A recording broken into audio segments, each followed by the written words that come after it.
आपने मुझे कहा था कि आप अखंड भारत का निर्माण करेंगे। मेरे चंद्र में आपको भावी सम्राट की छवि दिखाई देती है। इसी कारण मेरे सामने होते हुए मैं उसे सत्य नहीं बता पाई। 12 वर्ष से प्यासी मेरी ममता मौन रही। एक मां होते हुए वीरभद्र की मां की कोख उजड़ती देखती रही ताकि आपका कथित भावी सम्राट मेरा चंद्र उस महल से सुरक्षित बाहर निकल पाए।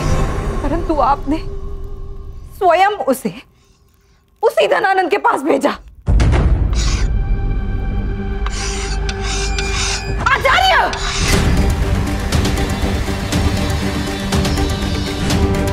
आप जानते हैं ना, संसार का सबसे अधिक घृणित, असुरक्षित और पाप कर्म से भरा हुआ स्थान है धनानंद का महल। इसीलिए उसे वहां भेजा है।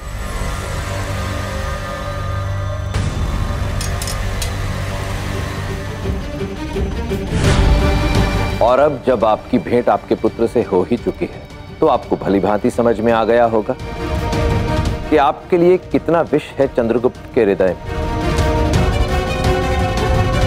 हाँ महाराज, मैं प्रारंभ से ही जानता था कि चंद्रगुप्त के हृदय में अपनी मां के लिए कितनी घृणा है,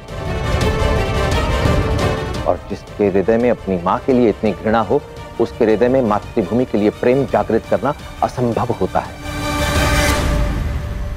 परंतु जब वो उस महल में रहने लगेगा तो उसकी घृणा का केंद्र बिंदु उसकी मां नहीं रहेगी, अपितु उस महल में रहने वाला अत्याचारी शासक धनानंद बन जाएगा, क्योंकि चंद्रगुप्त स्वयं अपने नेत्रों से देखेगा कि धनानंद इस राष्ट्र पर शासन करने योग्य नहीं है।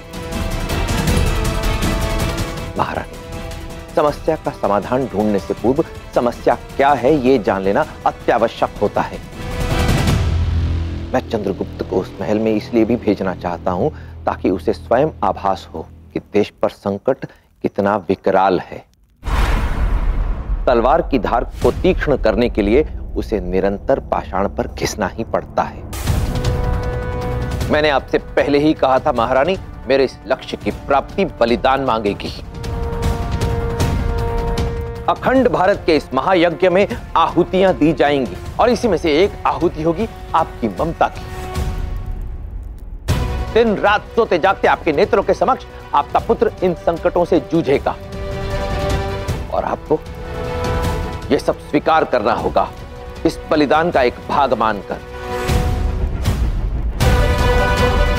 आप तो स्वयं एक क्षत्राणी हैं, स्वयं इस बात को भली भांति जानती है कि युद्ध सुनकर या पढ़कर नहीं सीखा जाता, युद्ध केवल लड़कर ही सीखा जाता है। जिसका लक्ष्य विशेष होता है उसका प्रशिक्षण भी विशेष ही होना चाहिए।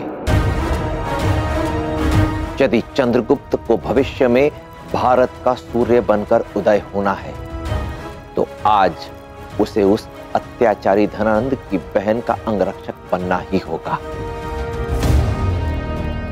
उस महल में रहने वाले कटु अनुभव इस पाषाण की भांति हैं, जिन पर चंद्रगुप्त अपनी तलवार की धार को दिन प्रतिदिन तीक्ष्ण, अति तीक्ष्ण करता रहेगा, ताकि उचित समय आने पर एक ही प्रहार में उस अत्याचारी धनानंद के वर्चस्व को चीर कर रख दे। आचार्य,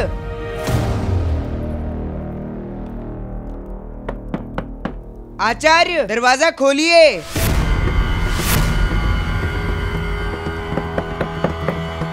भैरव, देवी मूरा को पीछे के द्वार से बाहर ले जाओ। जी आचार्य। और देवी मूरा, आप यहां मुझसे भेंट करने के लिए आई हैं, चंद्रगुप्त को यह ज्ञात नहीं होना चाहिए। जाइए। आइए। आचार्य, दरवाजा खोलिए।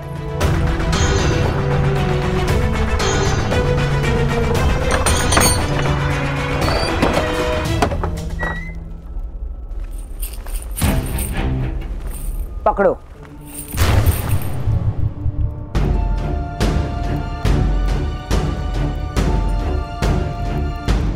$2000 पन देकर खरीदा था ना मुझे आपने, दीजिए 4000 पन।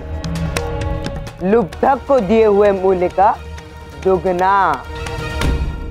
अब मैंने आपका ऋण चुका दिया, इसलिए अब मैं आपकी किसी भी बात को मानने के लिए बाध्य नहीं हूं। अब से मेरा केवल एक ही स्वामी, जिसका नाम है सम्राट धनानंद।